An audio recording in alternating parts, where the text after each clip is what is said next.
Aujourd'hui, par la grâce de Dieu, je vais poursuivre l'enseignement que nous avons commencé maintenant depuis le début de l'année. Pour ceux qui nous rejoignent en cours de route, vous devez prendre en considération et comprendre que le Seigneur, le Dieu Tout-Puissant, ne vit pas dans une sphère temporelle. Je m'explique. Le temps a été créé par le Seigneur. Dieu vit dans un domaine qu'on appelle l'éternité. Alléluia. Et dans l'éternité, dans ce domaine dans lequel Dieu vit, il n'y a pas de passé, de présent ou de futur. Mais beaucoup disent que l'éternité ressemble à une forme de présent continu. C'est pourquoi Dieu, lorsqu'il se présente, il dit « Je suis ». Je suis celui qui suis. Je suis celui qui est. Parce qu'il est éternellement. Alléluia. Maintenant, dans Genèse chapitre 1er, vous allez voir que, je crois que c'est le 4e jour, où Dieu va créer le plus grand luminaire pour présider au jour et le plus petit luminaire pour présider à la nuit. Et c'est comme ça que nous voyons que le soleil et la lune va être créés. Mais la Bible précise que l'objectif de ces astres était de marquer les temps. Il dit que ce soit des signes, regardez la dernière phrase, pour marquer les époques, les jours et les années, de manière à ce que l'homme puisse se situer à la fois dans l'espace, mais que l'homme puisse aussi se situer dans le temps. C'est pourquoi nous, en tant qu'êtres humains, nous pouvons parler d'un hier, d'un aujourd'hui et d'un demain. Mais Dieu, dans sa définition et dans son langage, Dieu vit dans un présent continu. Et comme il sait qu'il a créé le temps pour l'homme et pour la création, le temps est une forme de limite. C'est un cadre qui nous a été, dans lequel nous avons été plantés. Maintenant, nous devons comprendre que Dieu ne fonctionne pas d'abord dans ce cadre. Dieu vit dans l'éternité et Dieu sort de l'éternité. Il intervient dans le temps des hommes pour nous faire grâce de certaines choses. Et c'est comme cela que nous allons voir, nous en avons déjà parlé, que l'histoire des hommes est divisée par plusieurs périodes qu'on appelle encore des dispensations. Ce sont des périodes de temps pendant lesquelles Dieu a eu une relation particulière avec l'homme. C'est-à-dire, Dieu avait une manière de traiter avec l'homme pendant différentes périodes. Par exemple, la première période, on l'appelle la dispensation ou encore la période de l'innocence. C'est une période pendant laquelle l'homme et la femme étaient innocents. C'est-à-dire qu'ils vivaient dans un environnement où le mal ne les avait pas encore atteints. Adam et Ève, dans le jardin d'Éden, vivaient, étaient heureux, pouvaient profiter et jouir de tout ce qu'il y avait dans le jardin. Mais Dieu leur avait donné une instruction. Si vous mangez l'arbre du fruit où il y a le fruit de la connaissance du bien et du mal, vous mourrez. Et quand l'homme et la femme ont pris et mangé de cet arbre, l'homme et Dieu sont rentrés dans une autre dispensation qu'on appelle la dispensation de la conscience. Parce que la Bible déclare que lorsqu'ils ont mangé le fruit, leurs yeux s'ouvrirent, les yeux se sont ouverts et ils connurent, ils comprirent qu'ils étaient nus. Et quand Dieu a vu que l'homme et la femme avaient compris qu'ils étaient nus, il leur a posé la question, qui vous a appris que vous êtes nus? Et directement, il a dit, avez-vous donc mangé de l'arbre dont je vous avais défendu de manger? Et la femme a répondu, c'est le serpent qui m'a séduite. Et quand Dieu a parlé au serpent, ou du moins à l'homme, l'homme a dit, c'est la femme qui m'en l'a donné. Et nous sommes rentrés dans une deuxième dispensation, la dispensation de la conscience. Ensuite, Dieu va appeler un homme. il appelle un homme du milieu des idolâtres qu'on appelle Abraham. Au départ, il s'appelait Abraham. Dieu l'appelle et il lui fait une promesse. Il lui dit, sors de ta maison, quitte ta patrie et va dans le pays que je te montrerai. Nous sommes rentrés à partir de là dans une autre dispensation qu'on appelle la dispensation de la promesse. Après cela est venue une autre dispensation. Lorsque Dieu va sortir Israël d'Égypte pour les amener vers la terre promise, il va se comporter avec eux comme un roi. Puisque Dieu n'avait jamais eu à l'idée de faire en sorte que le peuple soit conduit par des rois humains. Dieu voulait être le roi d'Israël. Et de cette manière, il a construit tout un système de lois spirituelles qu'il a donné à Moïse, au travers des tables de la loi. C'est là où les théologiens s'accordent pour dire que nous sommes rentrés dans ce temps-là, dans une autre dispensation qu'on appelle la dispensation de la loi. Est-ce que quelqu'un me suit toujours? Donc Dieu fonctionnait ou avait un rapport avec l'homme, mais en fonction de la loi. Est-ce que tu me suis? Après la loi, nous sommes rentrés dans une autre dispensation. Parce que la Bible déclare dans Jean chapitre 1 que la loi a été donnée par Moïse, mais que la grâce et la vérité sont venues par Jésus-Christ. Après la dispensation de la loi, nous entrons dans la dispensation de la grâce. Est-ce que quelqu'un me suit? Après cette dispensation, lorsque Jésus va remonter au ciel, il va faire entrer l'Église qu'il va introduire dans une dimension du Saint-Esprit. Est-ce que quelqu'un me suit? La dimension de l'Église, la dimension de l'Esprit. Et nous connaîtrons aussi ce qu'on appelle la dispensation, le millénium. Et nous connaîtrons la période dans laquelle nous sommes déjà rentrés, mais que je ne vais pas expliciter ici, la période de la fin des temps. Alléluia. Est-ce que quelqu'un me suit? Donc, mon point, c'est de nous expliquer que Dieu agit ou interagit avec l'homme en fonction de certaines saisons. Et il est important pour l'homme qui bâtit une histoire avec Dieu de comprendre et de saisir dans quelle saison je suis. Quelle est la saison dans laquelle je suis avec mon Dieu? Qu'est-ce que Dieu attend de moi en ce moment? Y a-t-il des choses que je suis censé faire et d'autres que je ne suis pas censé faire? Il est important, bien-aimé, de marcher avec la sagesse et le discernement pour ne pas faire ce que tout le monde fait. Il est possible que quelquefois tu fasses de bonnes choses, mais à un moment où il ne fallait pas faire cette chose-là. Est-ce que quelqu'un me suit ici? Parce que tout est question de saison.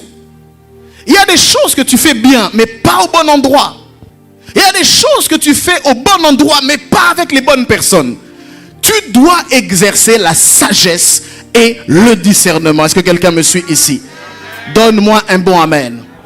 Et donc, pour revenir à notre thème, actuellement, Dieu a voulu, le Seigneur nous a parlé après prière. Nous avons cherché le Seigneur, 2024, nous avons demandé qu'est-ce que nous sommes censés faire en 2025. Seigneur, quelle est la pensée que tu as pour nous? Comment devons-nous évoluer? Qu'est-ce que tu attends de nous? Nous prions. La raison de la prière, ou les raisons de nos prières, c'est pour recevoir des directives, bien-aimés. C'est pour recevoir des instructions. Est-ce que quelqu'un me suit? En d'autres termes, il est rare que la prière ne soit jamais accompagnée d'instructions. Lorsque nous prions le Seigneur, que ce soit pour une guérison, que ce soit pour une restauration, que ce soit pour une percée, il est rare que quand Dieu veut agir, il agisse juste comme ça. Il y a souvent quelque chose que l'homme doit faire, excusez-moi, pour coopérer ou pour déclencher le mouvement divin. Est-ce que quelqu'un me suit? En d'autres termes, il est impossible de nous attendre à une récolte sans pour autant que nous ayons semé quelque chose. Et donc, Dieu nous a dit qu'en 2025, la pensée qu'il avait pour son Église, en particulier ici à Souffle de Vie, c'est que nous soyons puissants. Dis avec moi puissants. Mais puissants comment? Sur deux volets.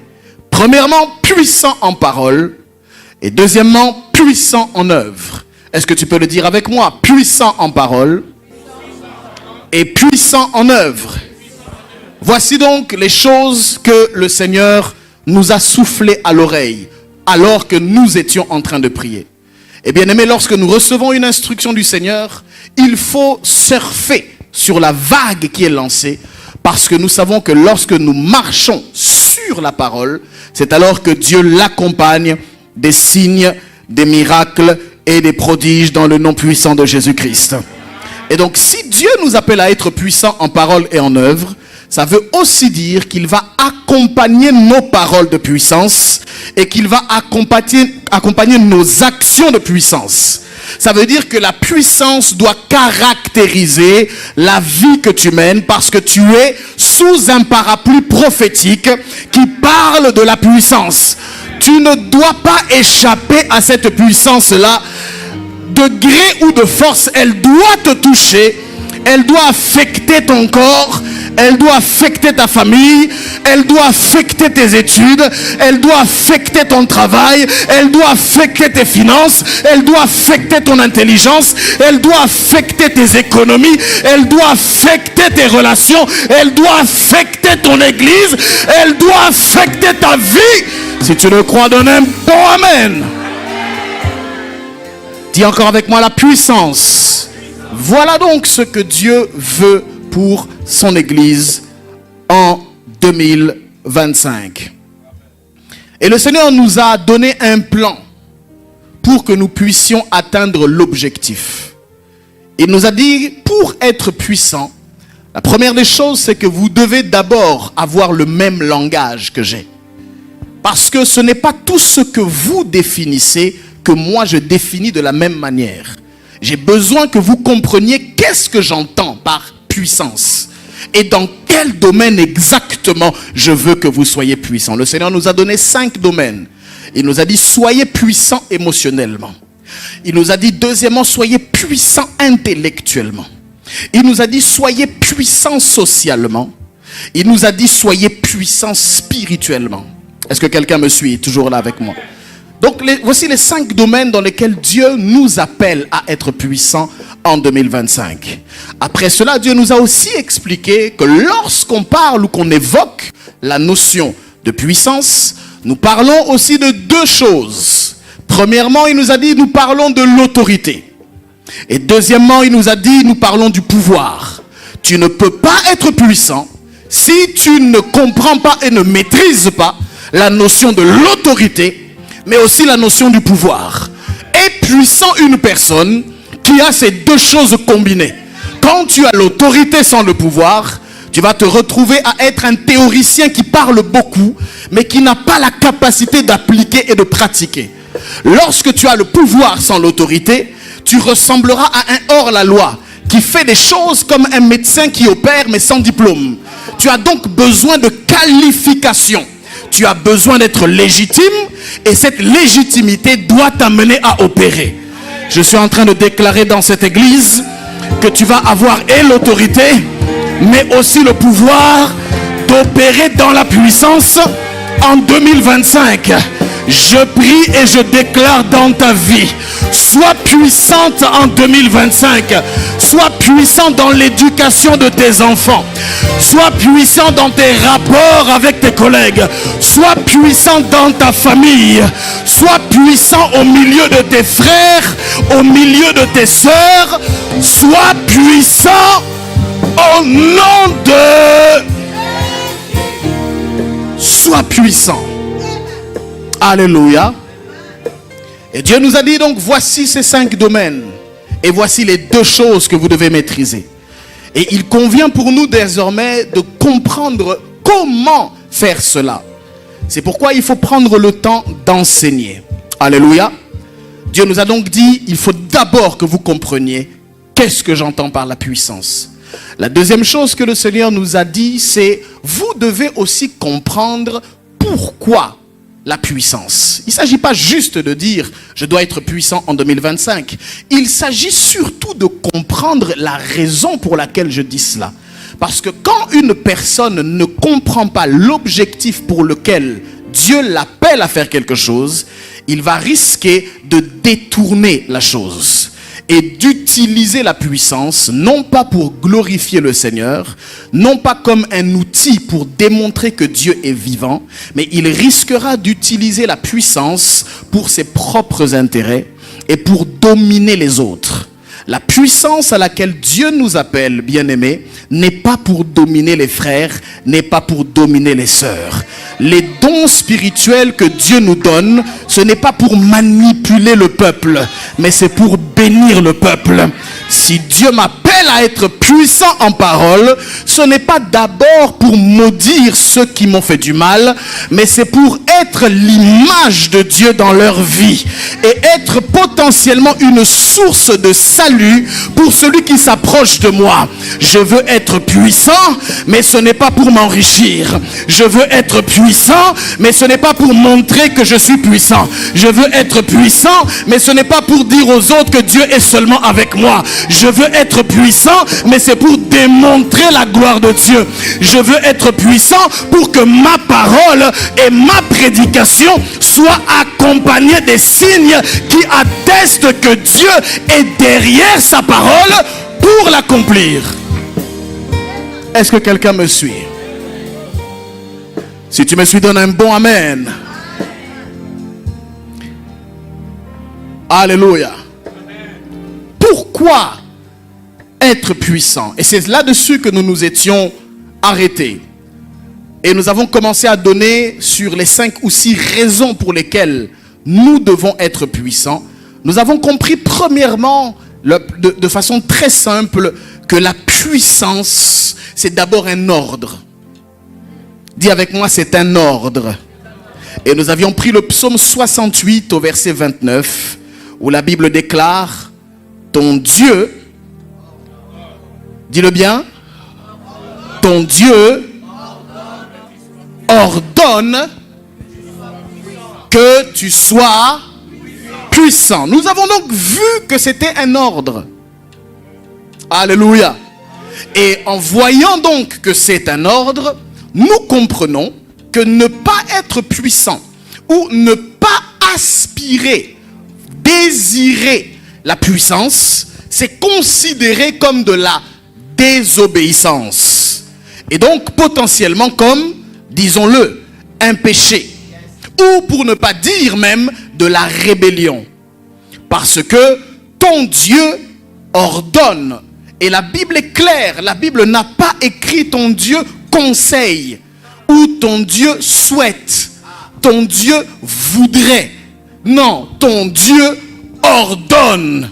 Dis avec moi, c'est un ordre. Et un ordre, lorsqu'on est soumis à une autorité, on y obéit. Alléluia. Alléluia. La particularité d'un ordre, c'est que tu n'as pas toujours besoin de le comprendre pour le faire. Est-ce que tu me suis? Des fois, lorsque nous sommes parents, nous donnons des ordres à nos enfants qu'ils ne comprennent pas toujours, dont ils ne saisissent pas toujours l'importance. Mais ce sont des ordres qui, à la longue, vont installer des habitudes en eux. Et ces habitudes vont devenir des caractéristiques. Ils le feront sans effort parce qu'on les a déjà entraînés à faire quelque chose. Je suis en train de vouloir dire à quelqu'un que Dieu veut t'entraîner à la puissance. Il veut t'entraîner à la grandeur. Je sais que tu viens peut-être d'un milieu où que tu as subi toute ta vie. Tu n'as fait que subir. Tu n'as connu que la faiblesse. Tu n'as connu que la vulnérabilité. Tu n'as connu que la fragilité. Tu es peut-être là, tu m'entends et tu te dis, mais pasteur, ce que tu dis c'est bien. Mais moi, tel que je suis là, je n'ai ni salaire, ni maison, ni famille. Peut-être que tu as toutes les raisons du monde de te dire que ce message n'est pas pour toi. Je suis ici pour t'annoncer en tant que serviteur de Dieu que ton Dieu ordonne que tu sois puissant. Ça veut dire, peu importe la circonstance dans laquelle tu es, tu dois commencer à petits pas à marcher dans la puissance. La première chose que tu vas commencer à faire, c'est de relever ta tête. La deuxième chose, c'est de bomber ton torse. La troisième chose, c'est de regarder les obstacles droit dans les yeux. La quatrième chose, c'est de marcher avec assurance. Même quand tu n'as rien dans les poches, entraîne-toi à la puissance, exerce-toi à la puissance, parce que c'est en t'habituant à la puissance que la puissance va se coller à toi, de gré ou de... Je ne sais pas à qui je parle ici, mais je parle à un homme ou une femme qui est découragé aujourd'hui. Peut-être tu te dis, mais je n'ai rien à voir avec ce message. Dieu t'ordonne d'être puissant. C'est vrai, tu as été abusé étant petit, mais Dieu ordonne que tu sois puissant. Peut-être tu as échoué à l'école, ok, mais Dieu ordonne que tu sois puissant. Tu es peut-être harcelé, d'accord, mais Dieu t'ordonne que tu sois puissant. Peut-être qu'aujourd'hui tu es faible émotionnellement, mais Dieu t'ordonne d'être puissant. Marche donc dans l'obéissance. C'est une forme d'humilité de marcher dans la puissance. Saint-Esprit, qu'est-ce que...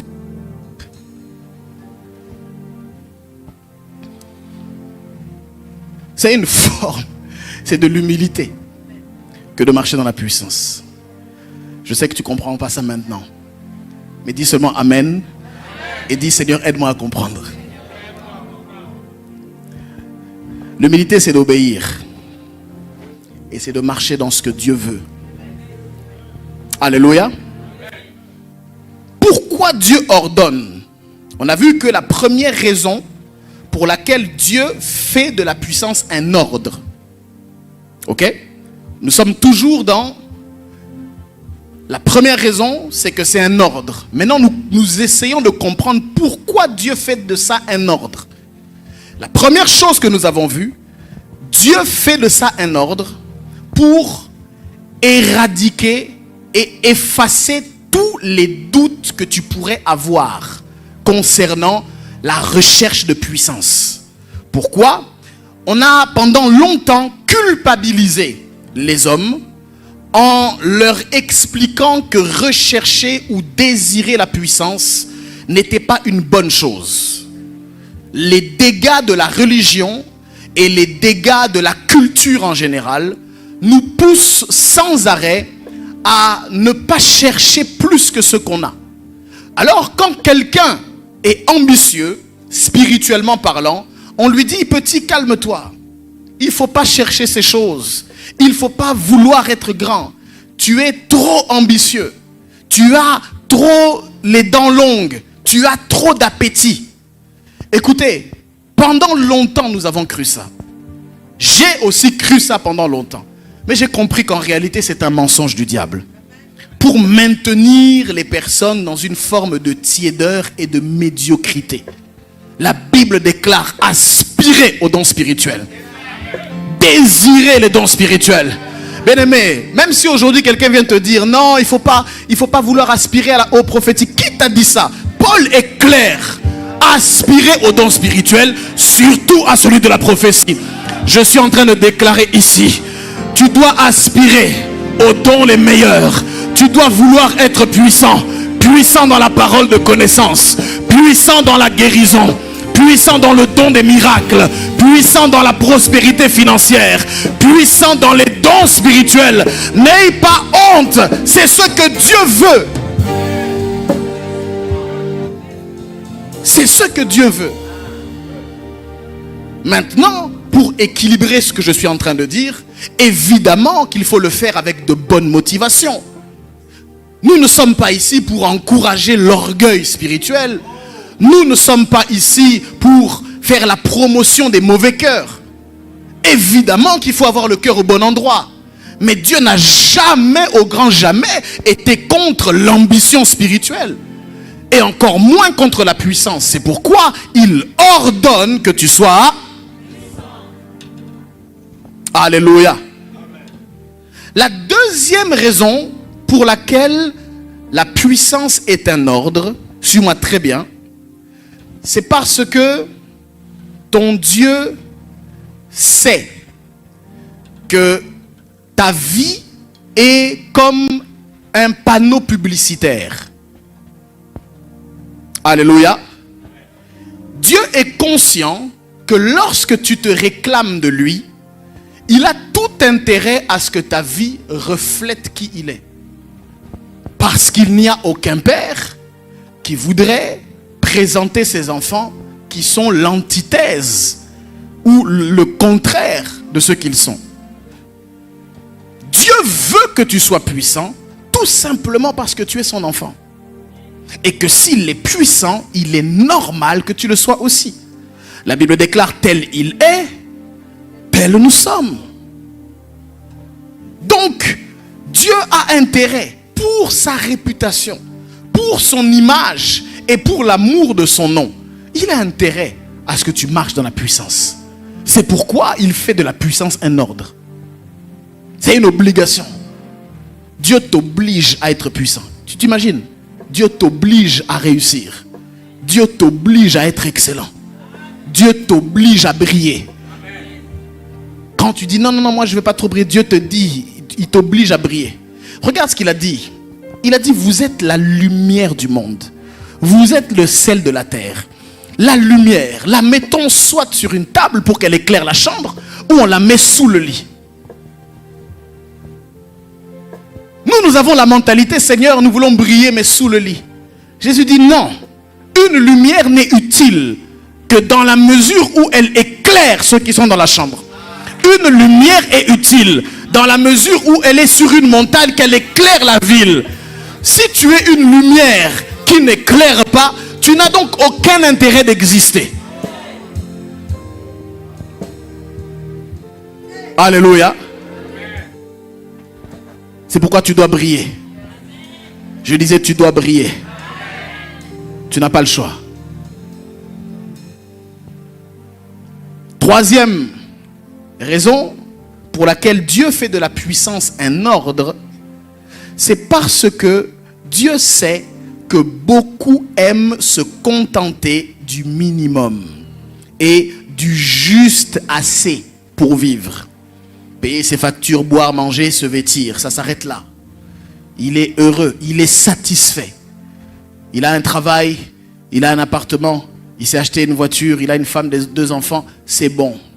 Pour lui, sa vie est terminée, il est satisfait. Est-ce que tu sais que Dieu n'est pas satisfait? Tu sais pourquoi?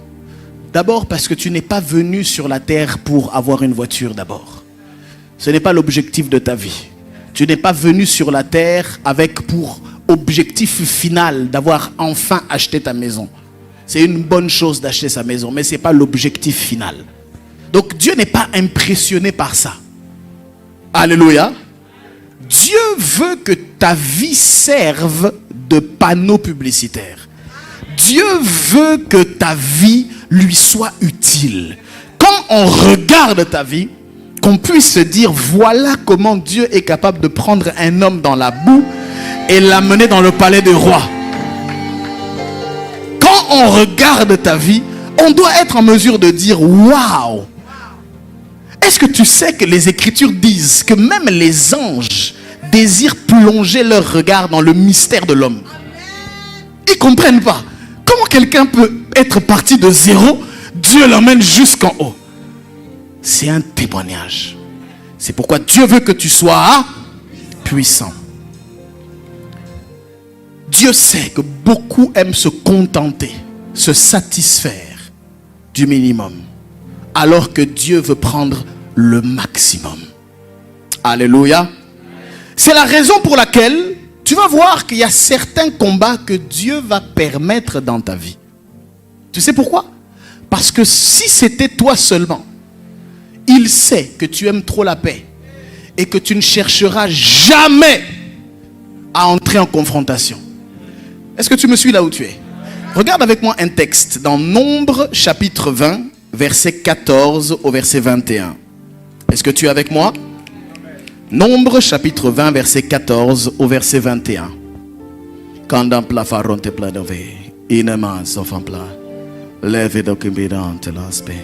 Est-ce que je peux y aller? Je lis la parole qui est affichée aussi à l'écran pour ceux qui n'ont pas leur Bible. Notez-le dans vos cahiers.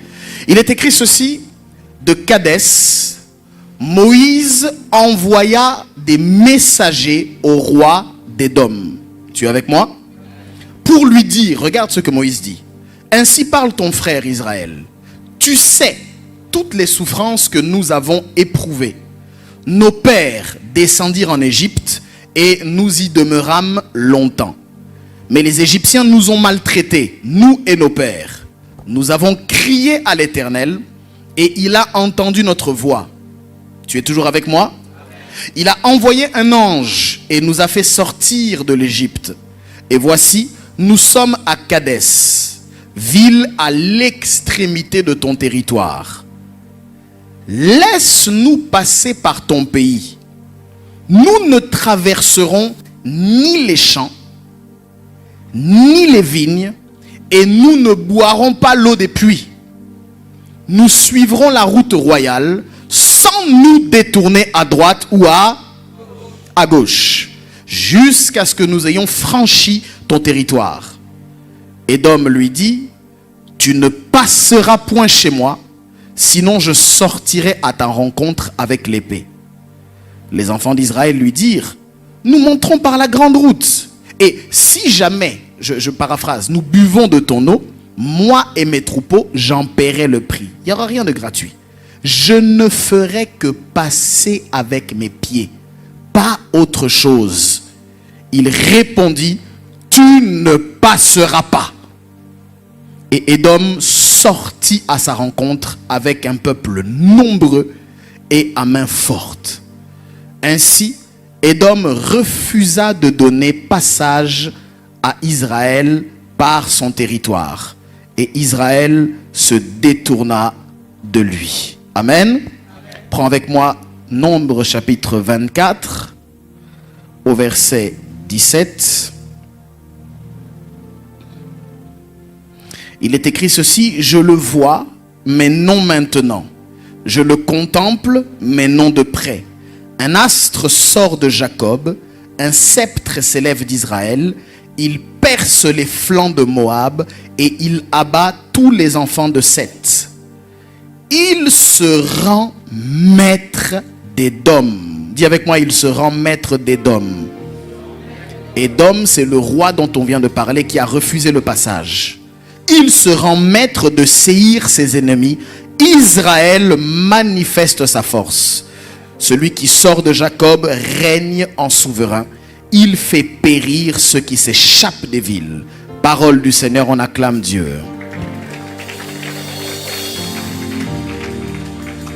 Alléluia. Voici donc pourquoi Dieu veut que tu sois puissant. Et qu'il fait de ça un ordre. Vous voyez ce texte que nous venons de lire? Moïse doit passer quelque part. Il envoie une ambassade devant lui pour faire dire au roi du territoire, en gros, laisse-nous, permets-nous de passer par ton pays. Et nous ne ferons que passer. Écoute, quand tu vois la démarche de Moïse, il n'y a rien de plus poli que ce que Moïse a fait. Moïse a respecté le protocole. Il envoie une ambassade auprès du roi. Il attend la réponse du roi. Et il explique d'avance, parce qu'il se dit, peut-être le roi va refuser, parce qu'on va écraser son passage, on va utiliser ses vivres, ses ressources, son territoire. Il dit non, non, non, non. On ne fera que passer avec nos pieds. On n'utilisera pas ton eau. Nous utiliserons le chemin royal. Et une fois que nous serons passés, oublie-nous. Qu'est-ce qu'il y a de plus poli? Comment voulez-vous que Moïse parle de façon plus respectueuse? Quelle démarche voulez-vous que Moïse fasse de plus pour démontrer sa bonne conscience? Et à notre grande surprise, le roi d'Édom va refuser. Mais il ne va pas seulement refuser. Non seulement il refuse, mais en plus de ça, il menace Moïse. Et il dit, si vous venez vers nous, nous sortirons avec l'épée. C'est-à-dire, on va engager un combat. Est-ce que tu me suis? Maintenant, comprends ce que je suis en train de te dire. Il y a des circonstances de la vie où tu n'as rien demandé de mauvais. Tu voulais juste passer quelque part. Tu n'as pas voulu prendre quoi que ce soit de qui que ce soit. Tu as juste demandé un passage. Est-ce que tu me suis? Et au lieu qu'on puisse d'abord te l'accepter, non seulement on te le refuse, et en plus de te le refuser, on t'accable davantage au point où on veut te faire la guerre. Est-ce que quelqu'un me suit? Tu dois comprendre quelque chose ici. Il y a un secret qui vient de la souveraineté de Dieu. Il y a des choses, suis-moi très bien, que Dieu va faire semblant.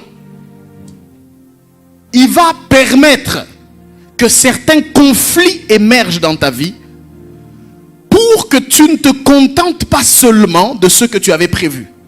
Tu vois, Moïse voulait juste passer.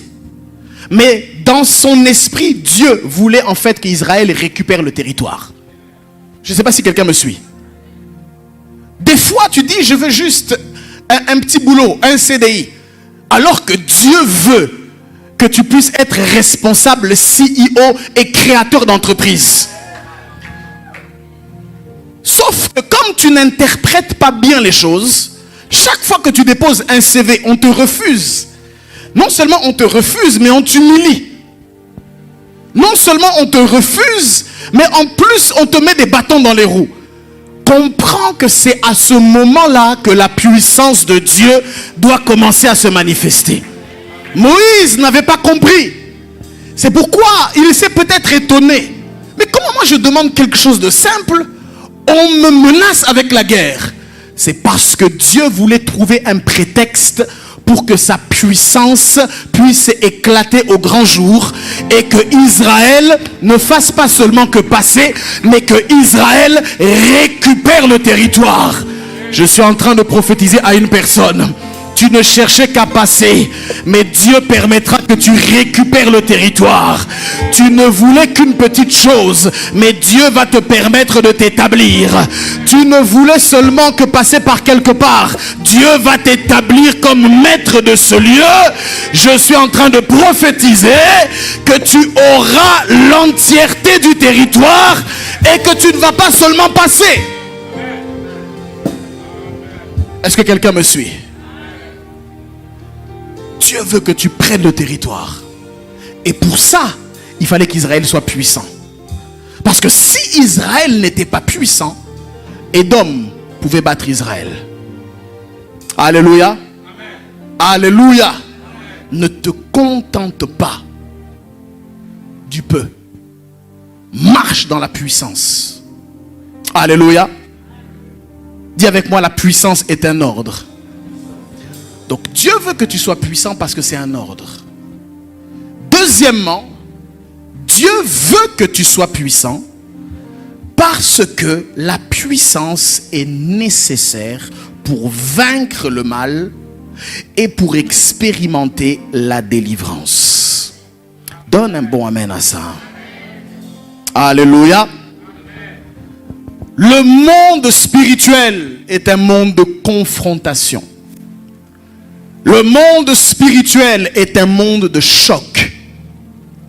Le monde spirituel est un monde d'adversité. Alléluia.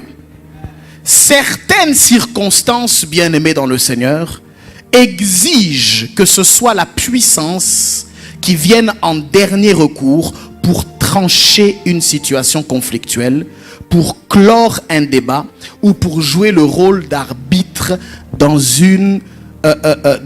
face à une attaque de l'ennemi. Alléluia. Dans la vie, il arrive que le seul langage qui soit compris soit le langage de la puissance. Alléluia. Tout comme dans la vie, bien-aimée, malgré la bonne volonté d'entreprendre des négociations paisibles, il arrive que l'ennemi ou l'adversaire soit déterminé à te faire entrer dans un conflit que tu ne souhaitais pas. Et qui t'oblige à entrer dans une forme de guerre, entrer dans une forme de confrontation et une forme d'adversité. Alléluia.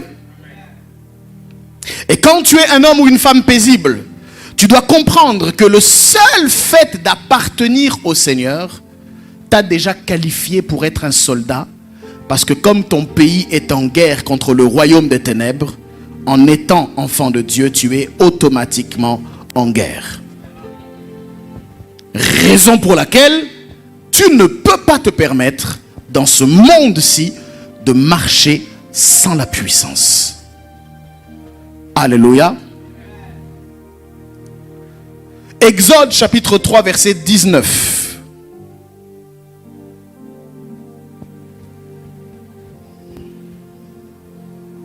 Nous connaissons l'histoire. Moïse va voir Pharaon et va demander sur ordre divin de laisser partir son peuple. Et voici ce que Dieu va dire à Moïse. Il lui dit ce qui est écrit ici. Il dit, je sais que le roi d'Égypte ne vous laissera point aller si ce n'est par une main. Une main. Donc Dieu est en train de dire à Moïse, sauf puissance, vous ne pourrez jamais quitter ici. Donc certaines circonstances de la vie demandent et exigent qu'il y ait la puissance pour sortir. S'il n'y a pas la puissance, tu restes prisonnier. S'il n'y a pas la puissance, le joug est sur toi. S'il n'y a pas la puissance, tu restes captif.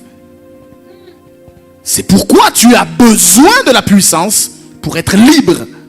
Tu as besoin de la puissance, bien-aimé, pour vaincre le mal. Alléluia. Alléluia. Vous connaissez l'histoire, on ne va pas aller relire. Mais à plusieurs reprises, Pharaon à qui cette parole a été adressée refusait. Il refusait de laisser partir le peuple. Une fois, deux fois, trois fois. Et la Bible nous dit que c'est Dieu qui endurcissait son cœur. Pourquoi? Parce que Dieu, comme je l'ai dit tout à l'heure, ne voulait pas seulement qu'Israël sorte ou fuit comme des esclaves. Il voulait qu'Israël parte d'Égypte en dépouillant l'Égypte, en prenant ce qui est de l'Égypte, en s'enrichissant dans l'Égypte et en allant avec les richesses de l'Égypte pour aller l'adorer dans la terre promise. Alléluia. Et chaque fois que Pharaon refusait, chaque fois Dieu amenait un nouveau fléau. Chaque fois Pharaon disait non, chaque fois Dieu rajoutait une dose. Tu sais pourquoi? Parce que Dieu voulait que tous les dieux égyptiens puissent fléchir les genoux devant le seul et le véritable Dieu qui est l'Éternel des armées, le Dieu tout-puissant. Il a volontairement voulu qu'on frappe le Dieu du Nil, qu'on frappe les eaux, qu'on frappe les veaux, qu'on frappe toutes les figures divines pour que l'Égypte finisse par se rendre compte que tous nos dieux ont les genoux à terre. Quand on refusait, on ne se rendait pas compte. C'est pourquoi je suis en train de dire, ne prends pas tous les refus comme des refus humains. Accepte et considère qu'il est possible que Dieu soit en train d'endurcir le cœur d'un pharaon de ta vie pour qu'il puisse fléchir les genoux et qu'au moment opportun, quand il te dira partez. Écoutez l'histoire. Pharaon n'a pas dit à Moïse partez. Il n'a pas seulement dit partez, non. Il a dit vous devez partir vite. Prenez vos bagages et fuyez. On ne résiste plus à votre présence. On ne résiste plus à votre puissance. Je déclare dans ta vie, arrivera le temps où on ne résistera plus à ta présence, où on te suppliera de t'en aller parce que tu seras trop puissant. Souvenez-vous ce que le roi de Guérar a dit à Isaac, va-t'en car tu es plus puissant que nous. Nous n'avons pas suffisamment de ressources pour te maintenir dans ce territoire. Va-t'en parce que tu es puissant. Je déclare la puissance de Dieu dans ta vie, qu'elle s'établisse dans tes entreprises, qu'elle s'établisse dans tes business, qu'elle s'établisse dans tes affaires, que la puissance de Dieu te localise. Je dis qu'elle te localise. Je dis qu'elle te localise. Qu'elle te localise. qu'elle te localise. C'est pourquoi bénis Dieu pour les refus. Bénis Dieu. Sois sûr que Dieu est en train de cuisiner quelque chose dans son laboratoire. Lorsqu'il y a des refus qui se succèdent et qui se succèdent, comprends qu'il y aura un temps où le money time va arriver. À un moment, l'horloge va s'arrêter. Parce que Dieu cuisine quelque chose. Dieu prépare quelque chose. Dieu est en train de bâtir quelque chose en toi. On t'a peut-être refusé, pas seulement dans des entretiens. Des fois, on t'a refusé dans certains groupes. Des fois, tu avais voulu apporter ton aide. On t'a dit que tu n'étais pas compétent. Tu allais présenter tes produits à un magasin. On a dit qu'on n'en avait pas besoin. Sache que Dieu est en train de cuisiner quelque chose. Tous les services que tu as proposés qui ont été refusés, il y a une autre population qui attend de toi. Dieu est en train de la préparer. Mon frère, quand tu as proposé plusieurs jeunes femmes, qu'elles t'ont toutes dit non, crois-moi, il y a une que Dieu est en train de te préparer. Je ne sais pas à qui je suis en train de parler, mais je dis ceci. Tous célibataires endurcis qui doivent subir la loi de l'attente. Quand tu es conscient ou quand tu as pris conscience que tu marches dans la puissance, tu sais que ton temps arrivera. Ton horloge biologique va sonner.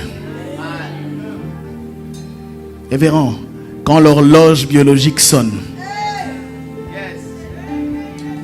quand le nectar de la fleur est sorti, que tu le veuilles ou pas, les abeilles vont circuler. Ton secret fait que ton nectar fait sortir tes arômes. Fait sortir tes arômes. Je sens que Dieu va faire ça ici. Je sens que le Seigneur va le faire ici. Il y a des arômes qui vont monter dans l'atmosphère. Ouais. Je ne sais pas d'où ils vont venir, mais je sais que Dieu va les appeler de tous les points cardinaux. Ouais. Tu vas être surpris ici. Alléluia. Alléluia. Donc c'est précisément dans ce cas que la puissance de Dieu est importante. Alléluia. Parce que je dois t'informer et te rappeler que la vie est faite des combats. Tu te souviens?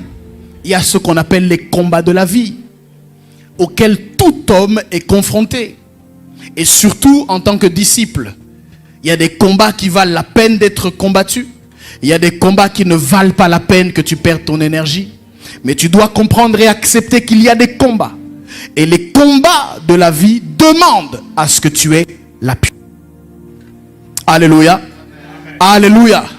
Premier combat, le combat contre la chair. Tu as besoin de la puissance. Deuxième combat, le combat des pensées. Tu dois être puissant émotionnellement. Troisième combat, le combat de l'intégrité. Ton âme doit être puissante. Quatrième combat, le combat pour le salut de ta famille. Cinquième combat, le combat pour le salut de ton héritage. Pour ton héritage en Christ. Sixième combat, le combat pour l'accomplissement de ta destinée. C'est un combat où tu as besoin de puissance. Et septième combat, c'est le combat de la foi. Sans la puissance de Dieu, tu ne peux pas combattre ce combat. Alléluia. Alléluia. Dis avec moi, je dois être puissant. Écoute, on ne négocie pas avec des terroristes. Je l'ai toujours dit.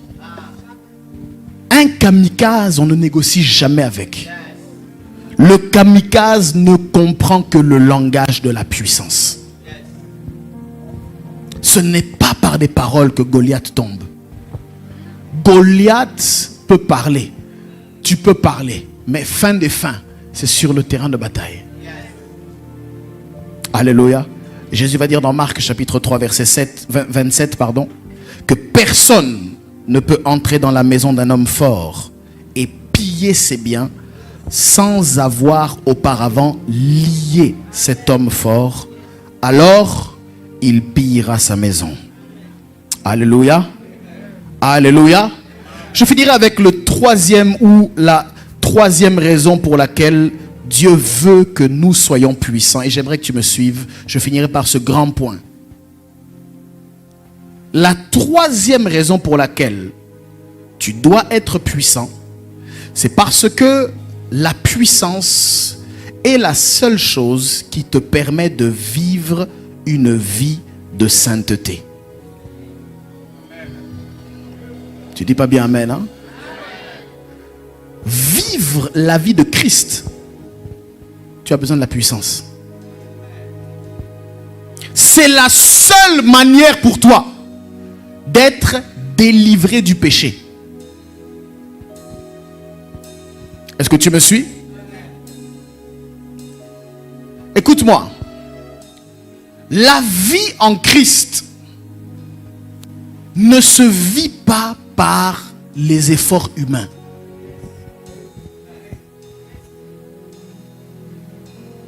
Je vois trop de personnes qui ne comprennent pas les notions basiques de la doctrine. Vous allez entendre des personnes qui vont vous dire, pasteur, c'est vrai, bon, je vais arrêter de boire petit à petit et je vais commencer à venir à l'église de temps en temps, pas à pas. Ça, c'est pas une vie transformée. Ça, c'est une vie qui essaye de faire des efforts pour se conformer à la vie en Christ. Papa, maman, une vie, quelqu'un qui a croisé le Seigneur, tu ne vas pas lui prêcher ces choses-là. Tu ne vas pas lui prêcher ces choses-là. Ça, c'est quelqu'un qu'on a essayé de convaincre, à qui on a parlé. Tu vois, tonton, il faut que tu arrêtes. Tu vois, la vie, nanana. Et puis, bon, il prend un peu de l'âge, tout ça. Et puis, il commence à raisonner, tout ça. Et puis, il commence un peu à se ranger. C'est pas ça. Tu ne pourras jamais vivre la vie en Christ sans la puissance de Dieu. C'est impossible. En fait, c'est trop demander à quelqu'un de vivre la vie en Christ s'il n'a pas la puissance de Christ en lui. Tu es en train de lui demander quelque chose d'impossible. C'est impossible. Frère, un être humain normal, on te fait du mal, on te crucifie. Tu pries pour les gens qui te crucifient. Tu les pardonnes. Tu demandes au Père de les pardonner. C'est pas être normal. Il faut la puissance de Dieu. Écoute, sans la puissance de Dieu, il n'y a aucun homme qui peut se tenir face au péché. Je te le dis. L'éducation que tu as reçue, elle peut dans certains niveaux t'emmener à être cadré, c'est vrai. Ça peut t'emmener à avoir une certaine retenue dans certaines choses. Mais l'éducation n'est pas suffisante face au péché. D'ailleurs, derrière le péché, il y a un aiguillon où il y a une conséquence qu'on appelle la mort. Aucune personne ne peut vaincre la mort s'il n'a pas en lui la puissance de la résurrection de Christ mort, ressuscité le troisième jour, monté au ciel, revenant bientôt. Je voudrais parler de la puissance de la résurrection. Quand tu as la puissance de la résurrection, cette puissance-là te donne autorité face à la mort et face au séjour des morts. Il a été écrit que les portes du séjour des morts ne prévaudront point contre l'église. Je parle à une personne qui a compris que la puissance de Dieu est la seule ressource qui te permet d'éviter, qui te permet de vaincre l'impudicité, de vaincre le mensonge, de vaincre l'alcoolisme, de vaincre l'ébriété, de vaincre tout ce qu'on appelle le péché.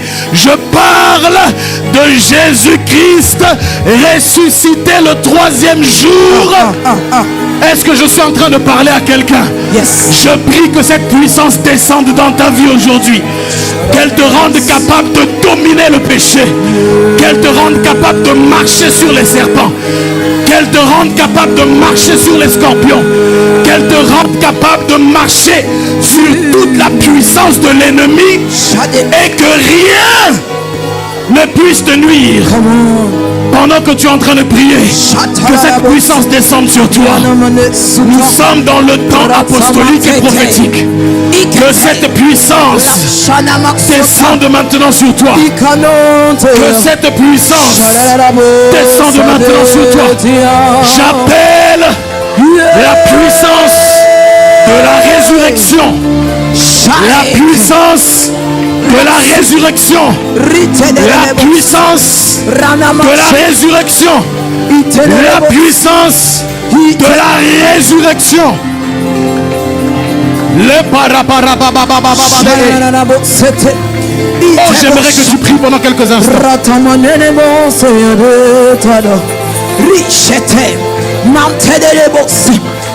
Oh, j'aimerais que tu pries. Oh, j'aimerais que tu pries. Oh, j'aimerais que tu pries. Oh, j'aimerais que tu pries.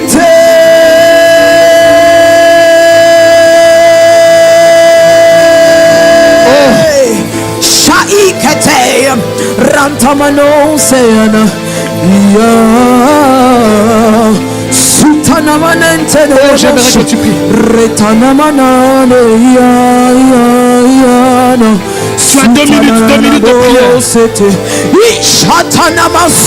puissance descend.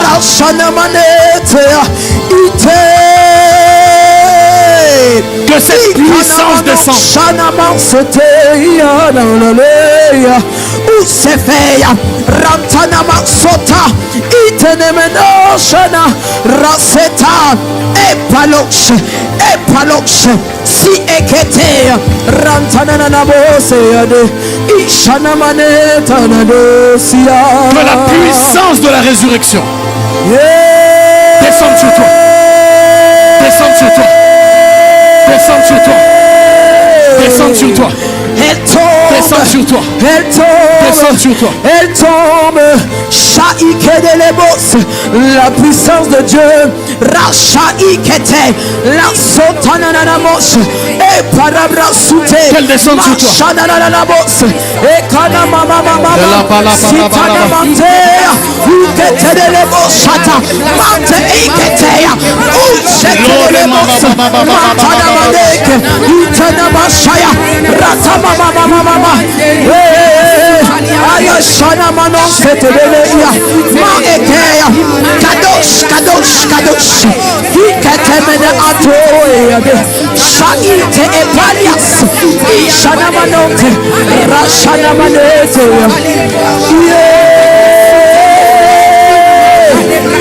maintenant, le ciel est ouvert, le ciel est ouvert, Shaakaya, et tatatata,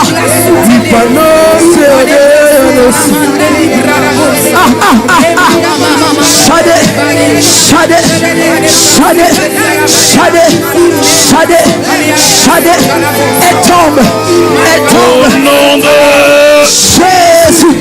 Au nom de Jésus. Dis avec moi, Père, que ta puissance m'amène à vivre la vie en Christ, dans la sainteté, dans la pureté. Accorde-moi ta puissance pour vivre la vie divine, pour vivre la vie Zoé. Au nom de Jésus-Christ. Au nom de Jésus-Christ. Amen. Amen. Acclame très fort le Seigneur là où tu es. Cette vie de sainteté, sainte. Yes. Cette vie de sainteté, en moi. Déclare-le pendant quelques instants cette vie. Cette vie de sainteté, de sainteté en moi. Cette vie de sainteté, cette vie de sainteté, de sainteté en moi. Je désire cette vie de sainteté, cette vie de sainteté, de sainteté en moi. Déclare-le fort. Cette vie de sainteté, cette vie de sainteté, je t'entends pas, de sainteté en moi. Cette vie de de sainteté, Je la désire. de sainteté en moi. Cette vie. Déclare-le encore 3 fois, très fort, on y va. Cette vie de sainteté, de sainteté en moi. Oui, cette vie, cette vie. Cette vie de sainteté, de sainteté. Qui te plaît, On va le Yahweh. déclarer une dernière fois sans les instruments. Très fort, tous ensemble. Cette vie. On y va. Cette vie de sainteté, de sainteté en moi. Acclame très fort le Seigneur pour sa grâce. Alléluia. Mais avec moi, 2 Pierre chapitre 1 verset 3. 2 Pierre chapitre 1 verset 3. Est-ce que tu es toujours avec moi? Est-ce que tu es toujours avec moi?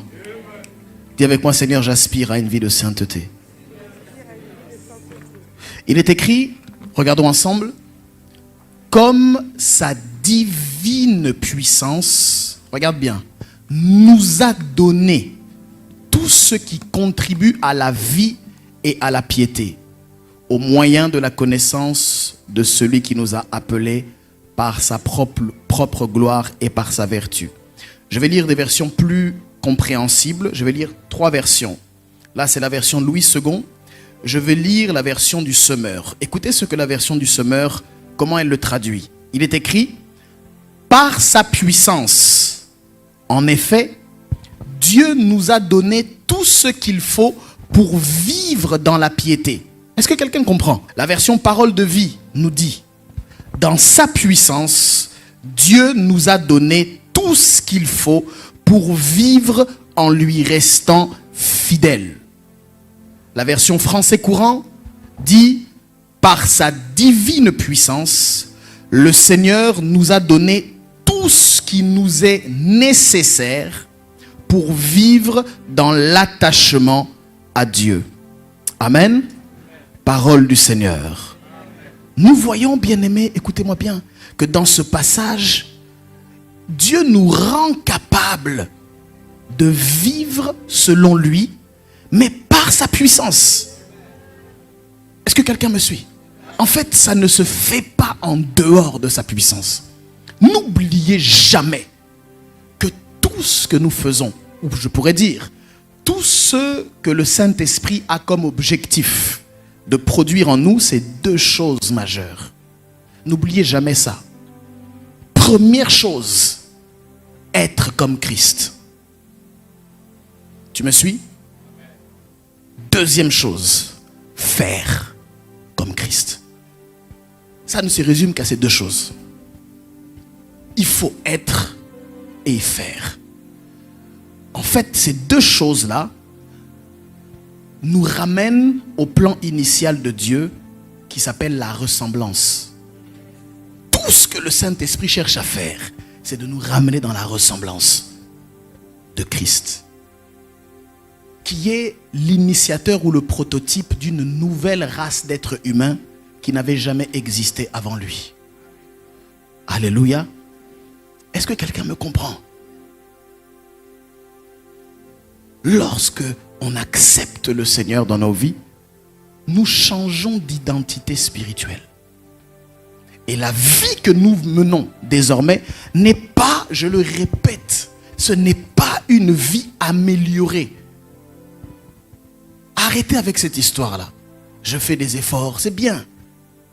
Je m'améliore, gloire à Dieu. Mais Dieu n'a pas amélioré ta vie.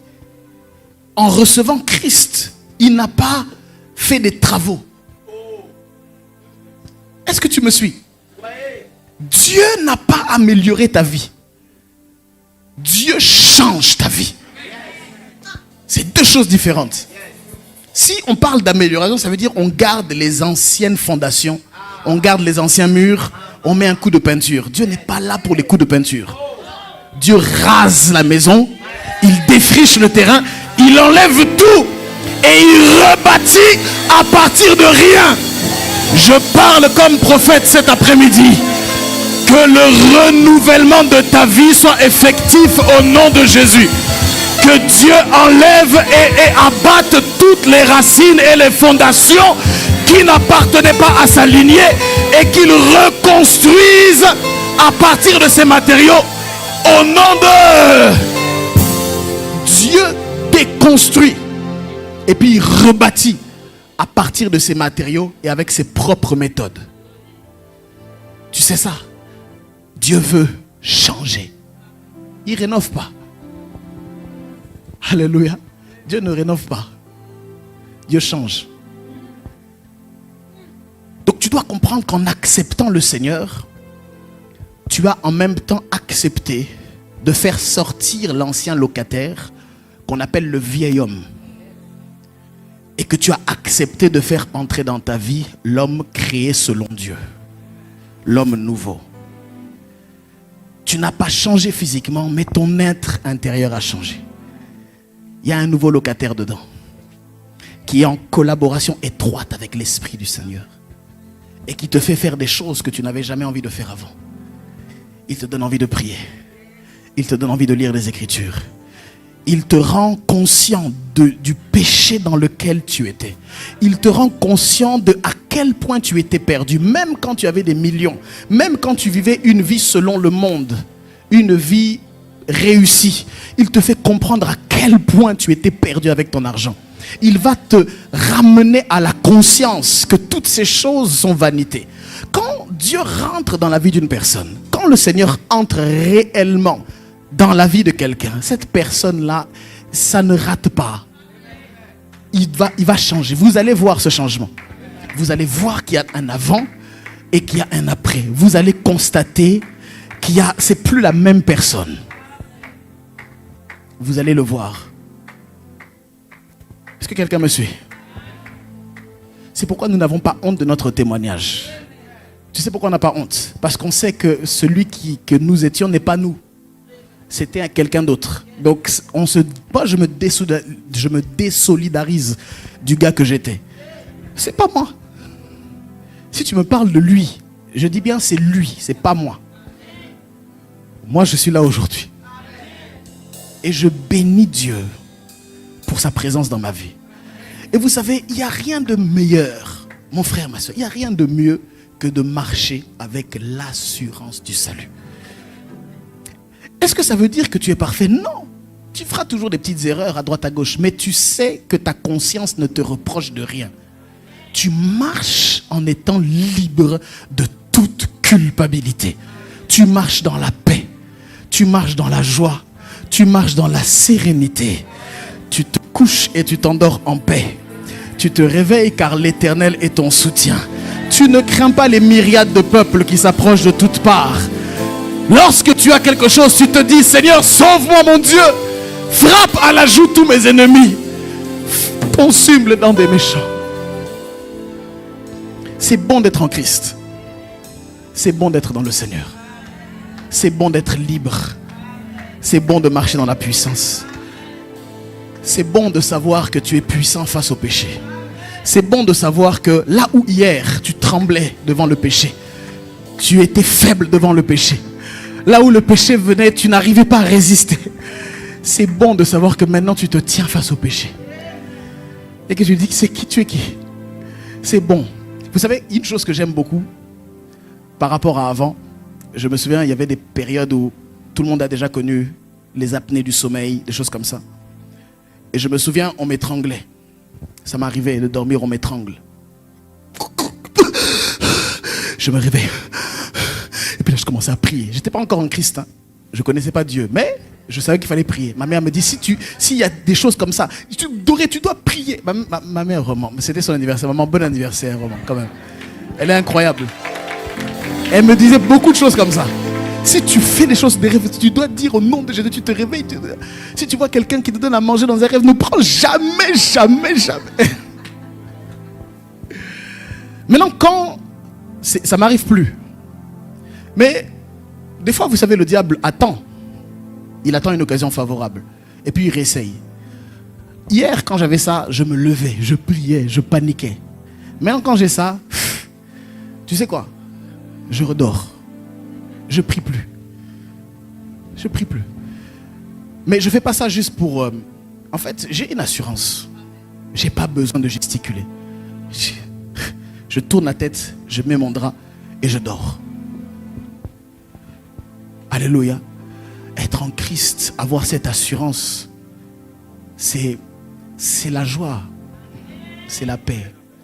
Tu as besoin de cette puissance. Nous espérons que ce message vous aura fait passer de l'information à la transformation. Nous bénissons le Seigneur de nous avoir suivis et nous vous invitons à activer la petite cloche pour être en mesure de suivre toutes nos actualités, nos nouveautés, bref, d'être connecté. Alors faites-le rapidement et par la suite, nous pourrons encore davantage partager la parole, les Écritures et ainsi commencer une belle aventure dans le Seigneur. Que Dieu vous bénisse et que le diable vous oublie.